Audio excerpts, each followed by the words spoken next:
Sermon de Christ des derniers jours.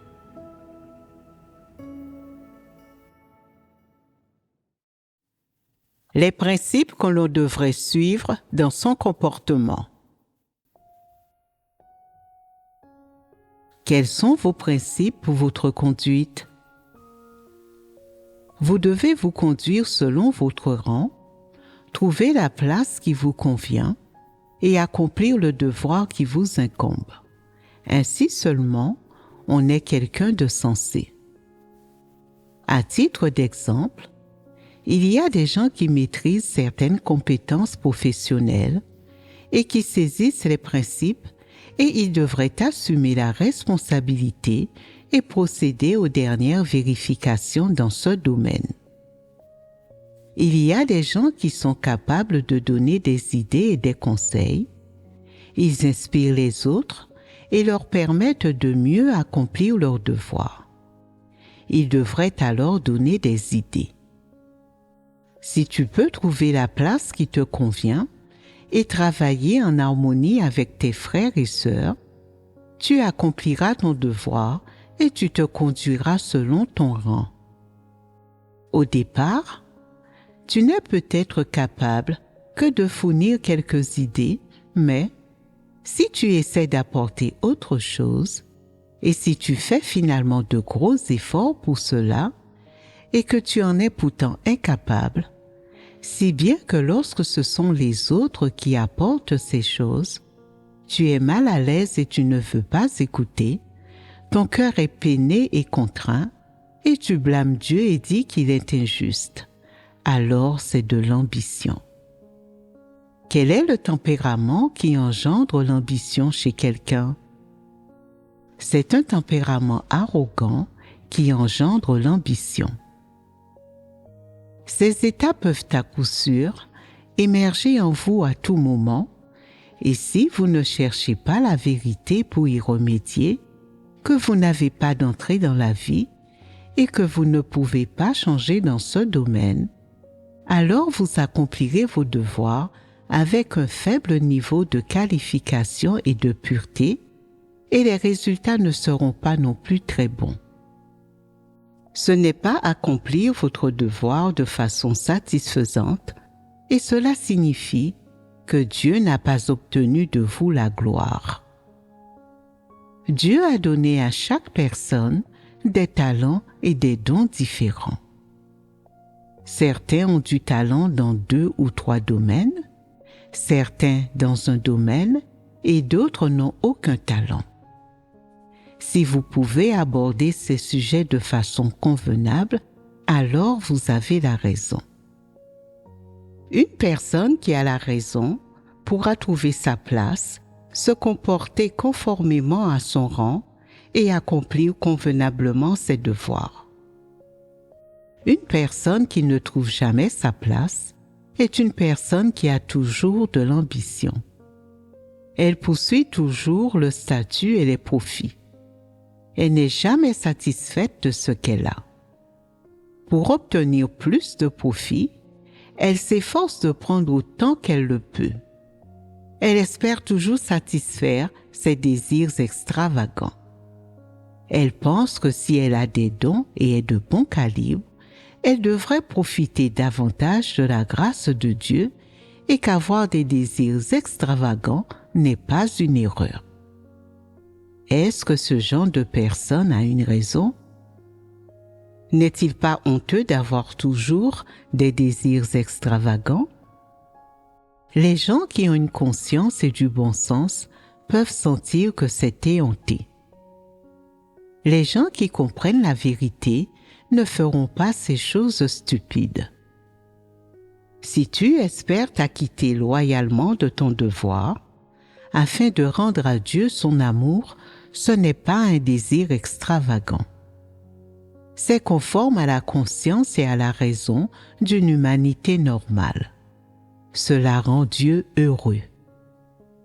Si tu souhaites vraiment bien accomplir ton devoir, tu dois d'abord trouver le rang qui te convient, puis faire ton possible en y mettant tout ton cœur, tout ton esprit et toutes tes forces et faire de ton mieux.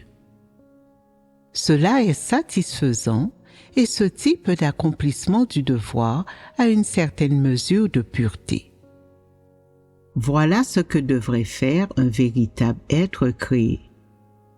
Tout d'abord, tu dois comprendre ce qu'est un véritable être créé. Un véritable être créé n'est pas un surhomme, mais une personne qui vit de manière honnête et concrète sur la terre.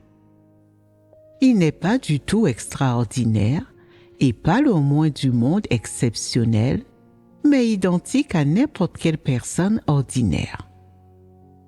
Si tu veux toujours surpasser les autres, être mieux classé qu'eux, alors c'est provoqué par ton tempérament arrogant et satanique, et c'est un fantasme causé par ton ambition. En réalité, tu ne peux pas y arriver et cela t'est impossible. Dieu ne t'a pas donné un tel talent, ni une telle compétence, et il ne t'a pas non plus donné une telle essence. N'oublie pas que tu es un membre ordinaire de l'humanité, en rien différent des autres, même si ton apparence, ta famille ou la façon dont tu as été élevé peuvent être différentes, et même si tes talents et tes dons peuvent présenter des différences. Mais n'oublie pas ceci. Peu importe à quel point tu es unique, ce ne sont que de petites différences et ton tempérament corrompu est le même que celui des autres. L'attitude que tu devrais avoir et les principes auxquels tu dois adhérer dans l'accomplissement de ton devoir sont identiques à ceux des autres. Les gens ne diffèrent entre eux que par leurs forces et leurs dons. Dans l'Église, certains savent jouer de la guitare, d'autres de l'héros et d'autres encore de la batterie. Si tu t'intéresses à l'un de ces domaines, tu peux apprendre. Quelle que soit la compétence ou la technologie spécifique, tant que tu aimes apprendre et que tu es adroit, tu peux apprendre. Une fois que tu as acquis une nouvelle compétence, tu peux l'utiliser pour accomplir un devoir supplémentaire et faire ainsi plaisir non seulement aux gens, mais aussi à Dieu. C'est une bénédiction des plus grandes que d'acquérir de nouvelles compétences et de contribuer davantage au travail de la maison de Dieu. Il n'y a rien de mal à apprendre de nouvelles choses quand on est jeune et que l'on a une bonne mémoire. Il n'y a que des avantages et aucun inconvénient. C'est avantageux pour l'accomplissement des devoirs et le travail de la maison de Dieu. Se concentrer sur l'apprentissage de nouvelles choses tout en accomplissant son devoir signifie que l'on est appliqué et responsable. On est bien meilleur que ceux qui ne s'investissent pas dans leur travail. Cependant, si tu apprends quelque chose pendant un certain temps et que tu n'as toujours aucune compréhension, cela indique que tu n'as pas d'aptitude dans ce domaine. Tout comme certains qui sont capables de bien danser, mais qui chantent faux ou qui manquent de musicalité, c'est inné et ne peut être changé. Une telle situation doit être abordée avec la bonne attitude. Si tu sais danser, alors danse bien.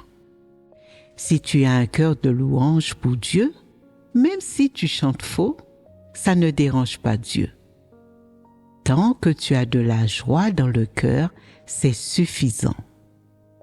Quels que soient tes talents personnels, tant que tu les utilises, c'est une bonne chose.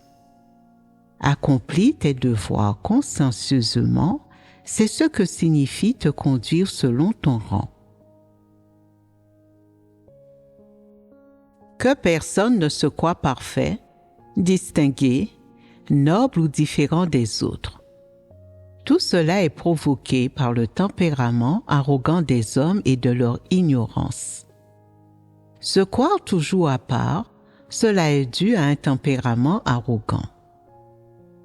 N'être jamais capable d'accepter ses insuffisances, ni de regarder en face ses erreurs et ses échecs, cela est dû à un tempérament arrogant. Ne jamais permettre aux autres d'être plus élevés ou plus forts que soi, cela est dû à un tempérament arrogant. Ne jamais permettre que les qualités des autres surpassent les siennes, cela est dû à un tempérament arrogant. Ne jamais permettre aux autres d'avoir de meilleures pensées, de meilleures suggestions ou de meilleurs points de vue que soi, et, quand on découvre que les autres sont meilleurs que soi, devenir négatif, ne pas vouloir parler, être affligé, découragé et troublé, tout cela est dû à un tempérament arrogant. Un tempérament arrogant peut te pousser à protéger ta réputation et te rendre incapable d'accepter les corrections des autres, de confronter tes défauts et d'accepter tes propres échecs et tes erreurs. En outre, quand quelqu'un est meilleur que toi, cela peut faire émerger de la haine et de la jalousie dans ton cœur et tu peux te sentir contraint au point de ne plus avoir envie de faire ton devoir et de devenir superficiel en l'accomplissant.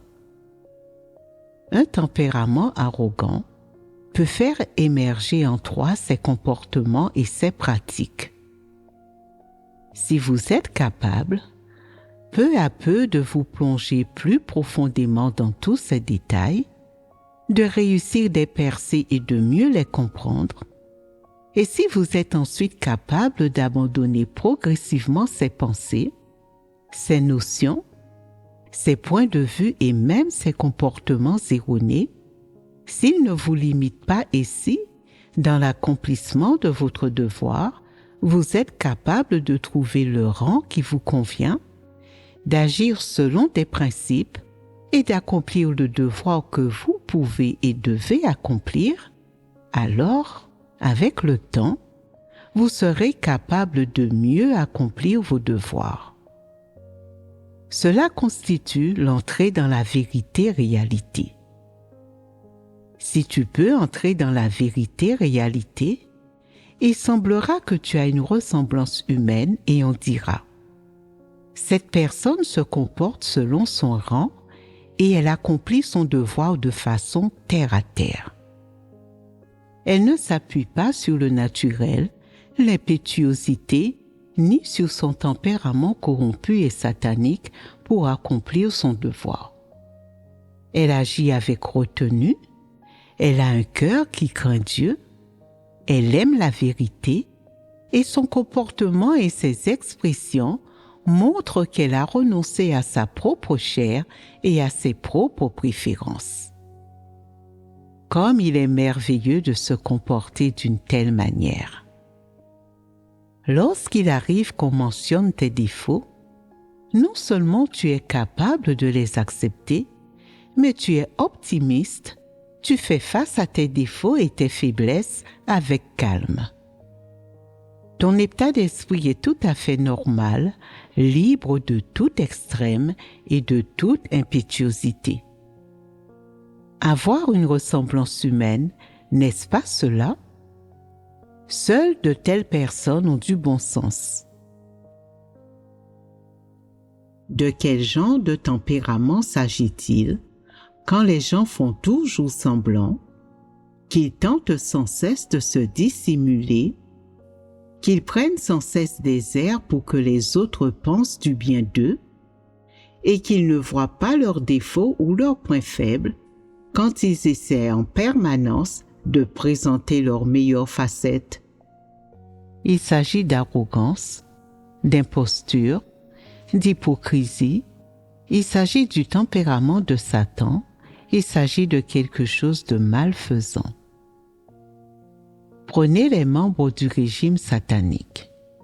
Ils ont beau se battre, se quereller ou s'entretuer dans le noir, personne n'est autorisé à leur apporter ou à les exposer. Ils ont peur que les gens voient leur visage démoniaque et ils font tout ce qu'ils peuvent pour le dissimuler. En public, ils font tout leur possible pour se dissimuler, disant combien ils aiment les gens, combien ils sont grands, glorieux et infaillibles. C'est la nature de Satan.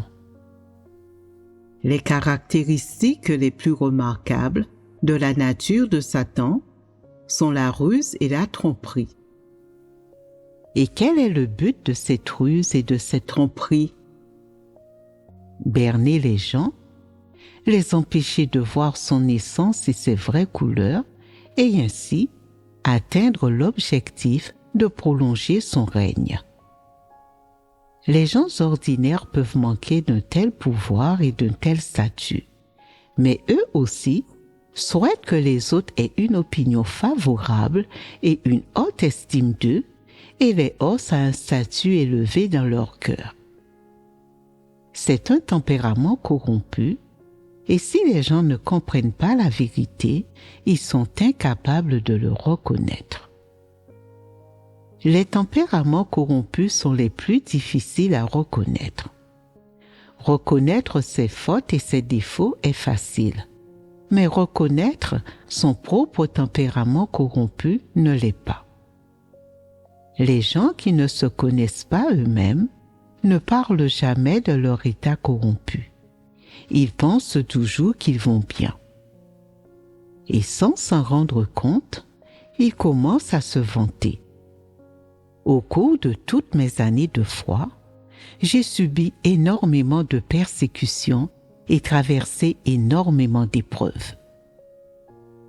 Savez-vous comment j'ai surmonté tout cela? Ne s'agit-il pas d'un tempérament arrogant? Quelle est la motivation derrière le fait de se vanter? Que les autres pensent du bien d'eux.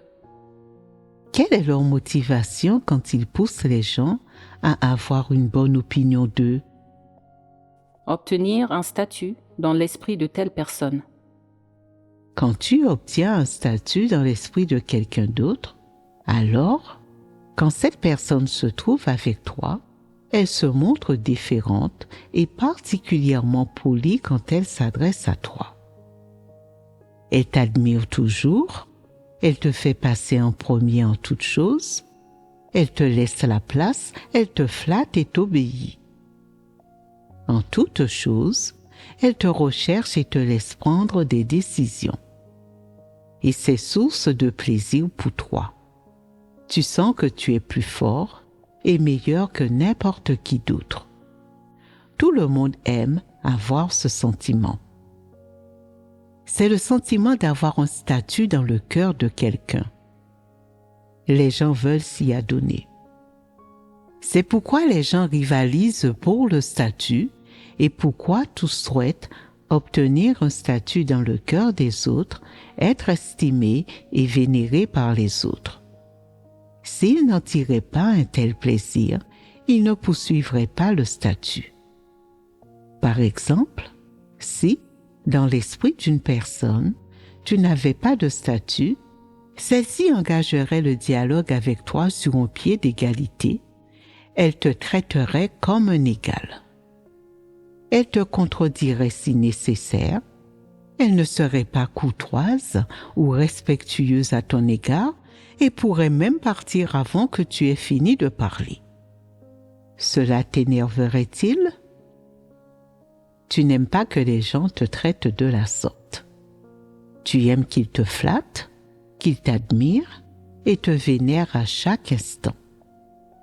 Tu aimes être le centre de tout, que tout tourne autour de toi et que tout le monde t'écoute, t'admire et se soumette à tes ordres. N'est-ce pas là avoir le désir de régner comme un roi, le désir d'avoir du pouvoir? Tes paroles et tes actes sont motivés par la poursuite et l'acquisition d'un statut. Tu luttes et rivalises avec les autres pour l'obtenir et t'en emparer. Ton but est de t'emparer d'une position et de faire en sorte que le peuple élu de Dieu t'écoute, te soutienne et te vénère. Une fois que tu t'es emparé de cette position, tu as alors acquis du pouvoir et tu peux jouir des avantages liés au statut, de l'admiration des autres et de tous les autres avantages qui vont de pair avec cette position. Les gens se déguisent constamment, ils se vantent constamment devant les autres, ils font semblant et s'embellissent constamment pour faire croire aux autres qu'ils sont parfaits. Leur but est d'obtenir un statut afin de pouvoir profiter des attributs de ce statut. Si tu n'y crois pas, réfléchis bien. Pourquoi veux-tu sans cesse que les gens aient une haute opinion de toi? Tu veux qu'ils te vénèrent et qu'ils t'admirent pour pouvoir finalement prendre le pouvoir et jouir des attributs du statut. Le statut que tu recherches si désespérément t'apportera peut-être de nombreux avantages et ces avantages sont précisément ce que les autres envient et désirent. Lorsque les gens goûtent aux nombreux avantages que confère le statut, cela les enivre et ils se laissent tenter par cette vie luxueuse. Les gens pensent que seule cette vie est une vie qui n'a pas été gaspillée. L'humanité corrompue est ravie de se faire plaisir avec ces choses. Par conséquent, une fois qu'une personne atteint une certaine position et commence à jouir des divers avantages que cette position apporte, elle convoite sans relâche ses plaisirs immoraux au point de ne jamais les abandonner.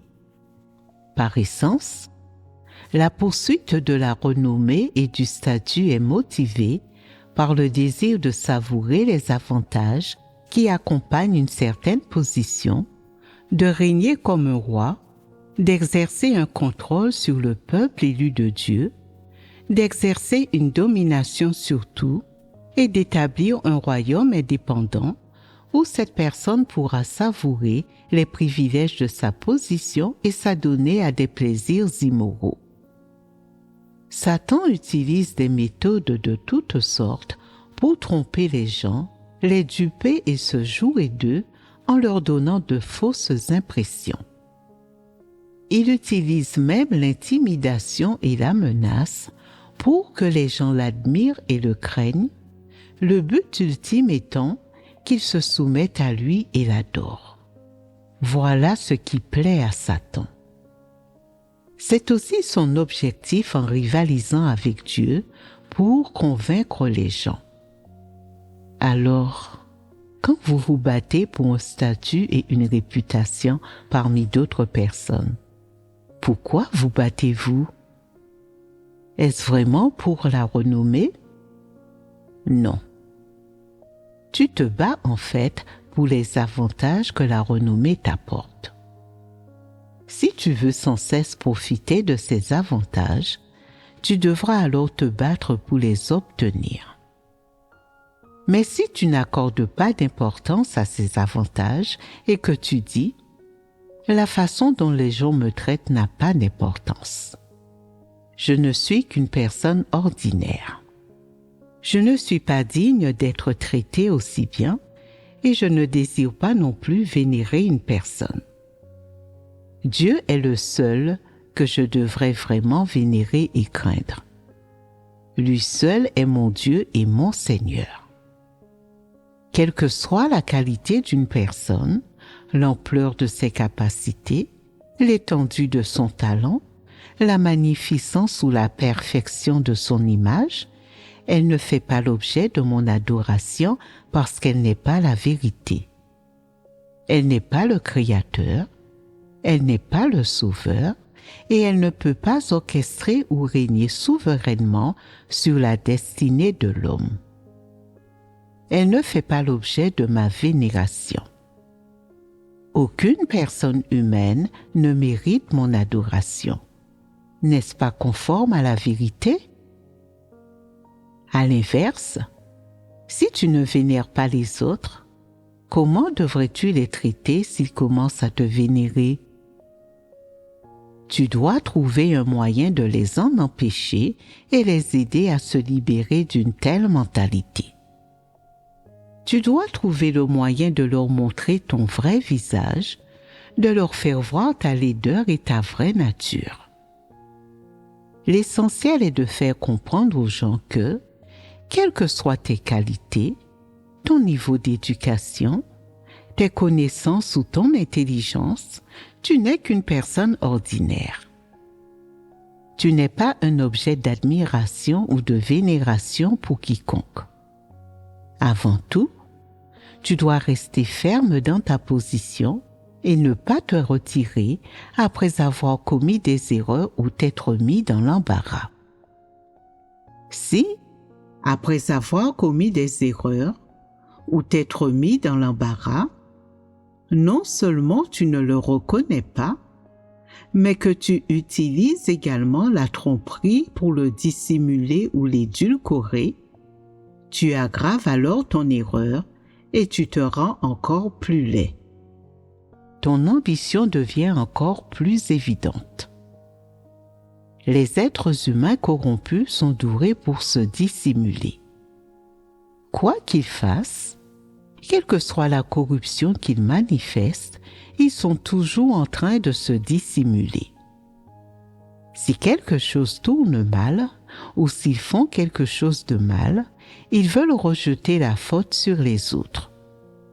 Ils veulent s'attribuer le mérite des bonnes choses et rejeter la faute sur les autres pour les mauvaises choses. N'y a-t-il pas beaucoup de dissimulation de ce genre dans la vie réelle? Il y en a beaucoup trop. Faire des erreurs ou se dissimuler. Lequel des deux se rapporte au tempérament? La dissimulation est une question de tempérament. Elle implique un tempérament arrogant, le mal et la tricherie. Elle est particulièrement méprisée par Dieu. En fait, quand tu te dissimules, tout le monde comprend ce qui se passe, mais tu penses que les autres ne le voient pas et tu fais tout ton possible pour argumenter et te justifier afin de sauver la face et de faire croire à tout le monde que tu n'as rien fait de mal. N'est-ce pas stupide? Qu'en pensent les autres? Comment se sentent-ils? Malades et dégoûtés. Si, ayant commis une erreur, tu peux t'en occuper correctement, permettre à tous les autres d'en parler, leur permettre de commenter cette erreur et de la discerner, si tu peux t'ouvrir à ce sujet et l'analyser, qu'est-ce que les autres penseront de toi? Ils diront que tu es une personne honnête car ton cœur est ouvert à Dieu. Ils seront capables de voir ton cœur à travers tes actes et ton comportement. Mais si tu essaies de te dissimuler et de tromper tout le monde, les gens auront une piètre opinion de toi et ils diront que tu es stupide et que tu manques de sagesse. Si tu n'essaies pas de faire semblant ou de te justifier, si tu parviens à admettre tes erreurs, tout le monde dira que tu es honnête et sage. Et qu'est-ce qui te rend sage? Tout le monde commet des erreurs. Tout le monde a des défauts et des failles. Et en réalité, tout le monde a le même tempérament corrompu. Ne te crois pas plus noble, parfait et gentil que les autres, c'est là être profondément déraisonnable. Quand tu seras lucide quant au tempérament corrompu des gens, ainsi qu'à l'essence et au vrai visage de leur corruption, tu n'essaieras plus de dissimuler tes propres erreurs et tu ne tiendras pas non plus rigueur aux autres de leurs erreurs. Tu seras capable de faire face à ces deux aspects des choses correctement. Ce n'est qu'alors que tu deviendras perspicace et que tu n'agiras pas stupidement et que tu deviendras sage. Ceux qui ne sont pas sages sont stupides et ils ruminent en permanence leurs fautes bénignes tout en se montrant sournois dans les coulisses. C'est écœurant à observer. En réalité, tes agissements sont d'emblée évidents pour les autres, pourtant, tu continues ouvertement de jouer la comédie. Pour les autres, cela s'apparente à un spectacle burlesque. N'est-ce pas stupide? Si, vraiment. Les gens stupides n'ont aucune sagesse. Ils ont beau écouter nombre de sermons, ils ne comprennent toujours pas la vérité et ne perçoivent pas correctement les choses.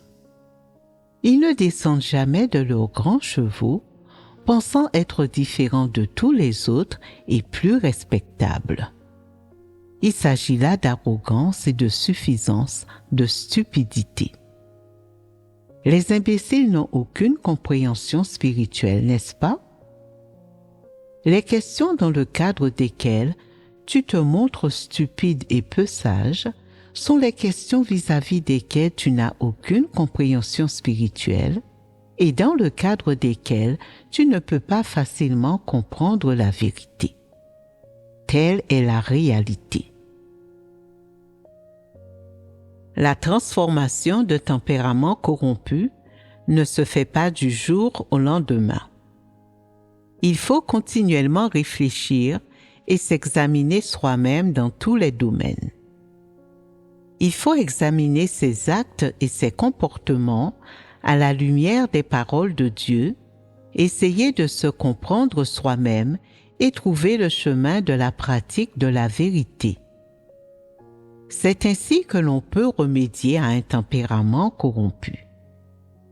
Il est nécessaire de réfléchir au tempérament corrompu qui se manifestent dans la vie quotidienne et de les explorer, de pratiquer l'analyse et le discernement en se basant sur sa compréhension de la vérité et de s'en affranchir progressivement afin de pouvoir pratiquer la vérité et aligner tous ses actes sur la vérité. Grâce à une telle poursuite, à une telle pratique et à une telle compréhension de soi, ces manifestations corrompues commenceront à s'atténuer et l'on peut espérer que son tempérament finira par se transformer. Voilà le chemin. La transformation du tempérament est une question de croissance dans la vie. Il faut saisir la vérité et la pratiquer. Ce n'est qu'en pratiquant la vérité que l'on peut résoudre le problème d'un tempérament corrompu. Si un tempérament corrompu continue à se manifester constamment, au point même de se manifester dans chaque acte et chaque parole, cela signifie que le tempérament n'a pas été transformé. Toute question liée à un tempérament corrompu devrait être sérieusement disséquée et explorée. Il faut chercher la vérité afin de déterrer et de traiter les causes profondes d'un tempérament corrompu. C'est la seule façon de résoudre complètement le problème d'un tempérament corrompu. Une fois que tu auras trouvé ce chemin, tu pourras espérer une transformation de ton tempérament. Ce ne sont pas des sujets crus. Ils sont pertinents dans la vie réelle. L'essentiel est de savoir si les individus peuvent se consacrer de tout cœur et sérieusement aux vérités réalités et s'ils peuvent pratiquer la vérité.